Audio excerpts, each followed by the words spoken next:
Bismillahirrahmanirrahim. Assalamualaikum warahmatullahi wabarakatuh. Waalaikumsalam Warahmatullahi warahmatullahi wabarakatuh. wabarakatuh. Yang terhormat kepada Ibu Wina selaku dosen pengampu fitokimia, Wina Saputri SSI M Biomed. Puji syukur mari kita panjatkan atas kehadirat Allah Subhanahu wa taala yang mana telah memberikan kita nikmat iman, kesehatan dan kesempatan sehingga kita dapat melaksanakan via Zoom pada sore hari ini.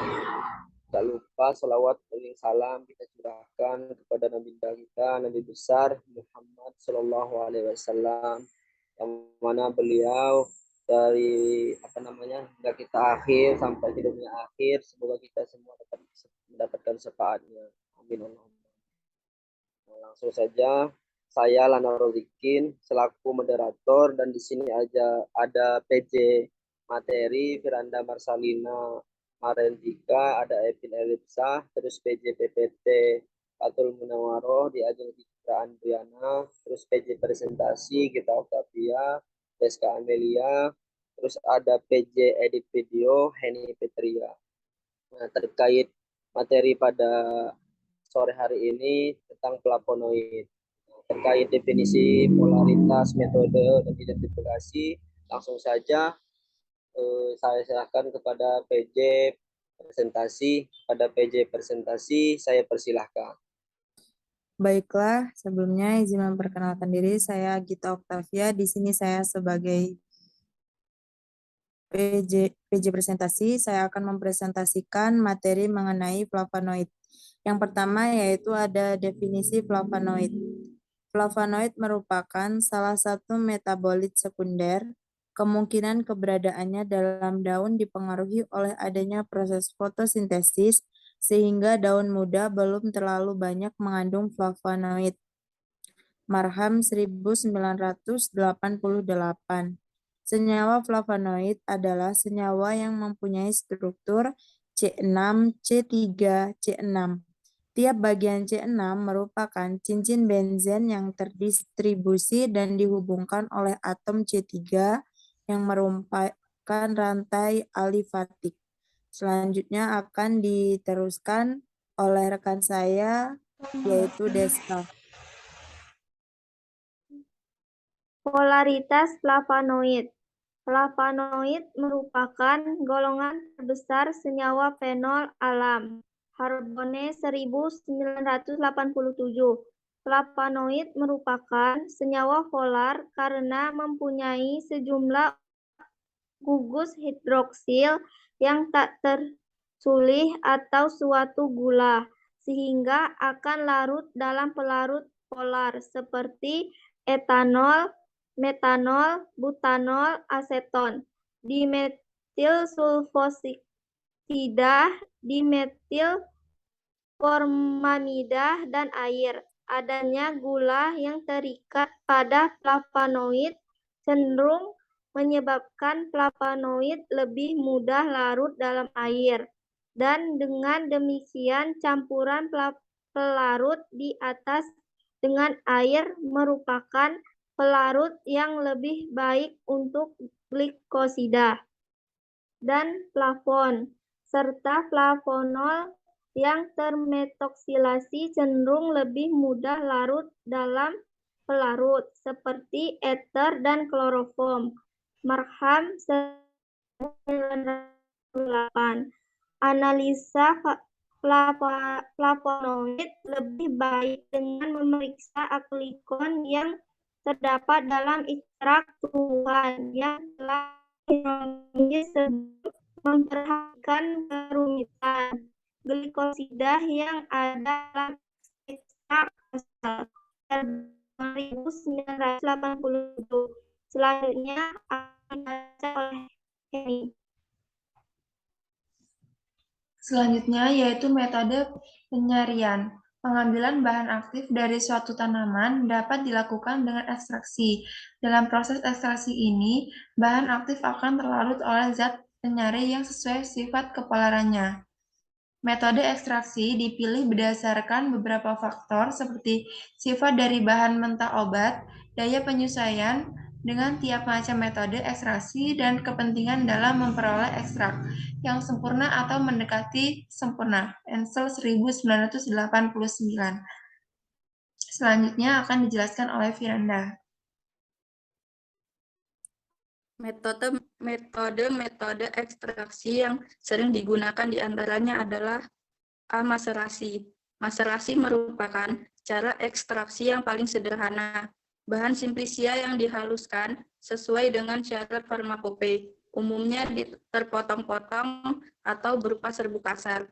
Disatukan dengan bahan pengekstraksi. Selanjutnya rendaman tersebut disimpan terlindung dari cahaya langsung, mencegah reaksi yang dikatalisis cahaya atau perubahan warna, dan dikocok kembali. Waktu lamanya maserasi berbeda-beda antara 4-10 hari. Secara teoritis, pada suatu maserasi tidak memungkinkan terjadinya ekstraksi absolut. Semakin besar perbandingan cairan pengekstraksi terhadap simplisia, akan semakin banyak hasil yang diperoleh. Selanjutnya akan dilanjutkan oleh Intan. Yang kedua yaitu perlokasi. Perlokasi dilakukan dalam wadah berbentuk silinderis atau kerucut yang memiliki jalan masuk dan keluar yang sesuai. Bahan pengekstraksi yang dialirkan secara terus-menerus dari atas akan mengalir turun secara lambat, melintasi simplisia yang umumnya berupa serbuk kasar. Melalui penyegaran bahan pelarut secara terus-menerus akan terjadi proses maserasi bertahap banyak. Jika pada maserasi sederhana tidak terjadi ekstraksi yang sempurna dari simplisia, karena akan terjadi keseimbangan konsentrasi antara larutan dalam sel dengan cairan di sekelilingnya. Maka pada perkolasi melalui suplai bahan pelarut segar, perbedaan konsentrasi tadi selalu dipertahankan. Dengan demikian, ekstraksi total secara teoritis dimungkinkan.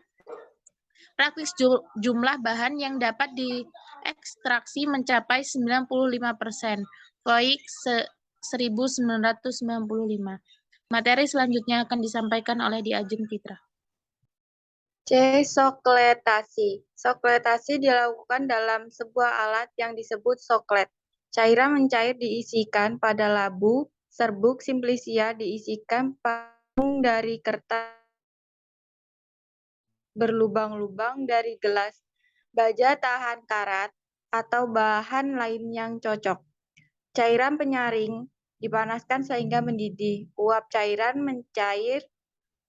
penyair naik ke atas melalui pipa samping, kemudian diembunkan kembali oleh pendingin tegak. Cairan turun ke labu melalui tabung yang berisi serbuk simplisia. Cairan penyari sambil turun melarutkan zat aktif serbuk simplisia.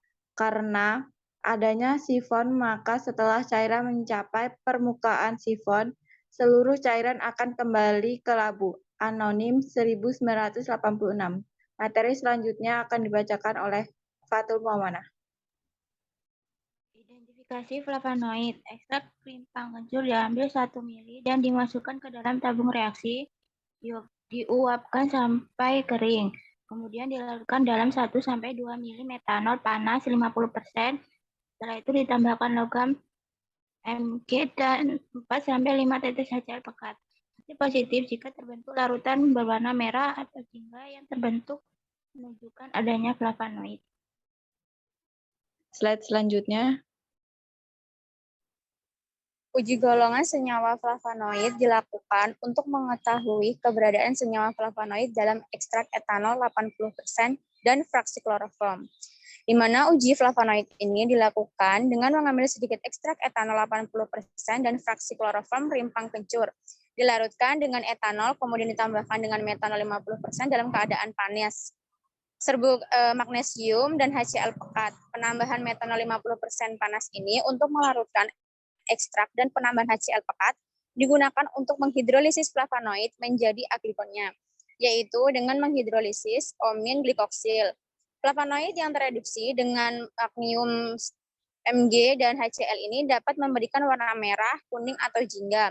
Hasil pengujian fitokimia ini menunjukkan ekstrak etanol 80% dan fraksi kloroform mengandung flavonoid yang ditandai dengan adanya perubahan warna jingga. Ini saja yang dapat disampaikan dari kelompok kami. Apabila dalam pemaparan materi kami salah-salah kata, kami memohon maaf. Saya selaku moderator dan teman-teman, terima kasih. Billahi taufiq wal hidayah. Wassalamualaikum warahmatullahi wabarakatuh. Waalaikumsalam warahmatullahi wabarakatuh. Warahmatullahi wabarakatuh.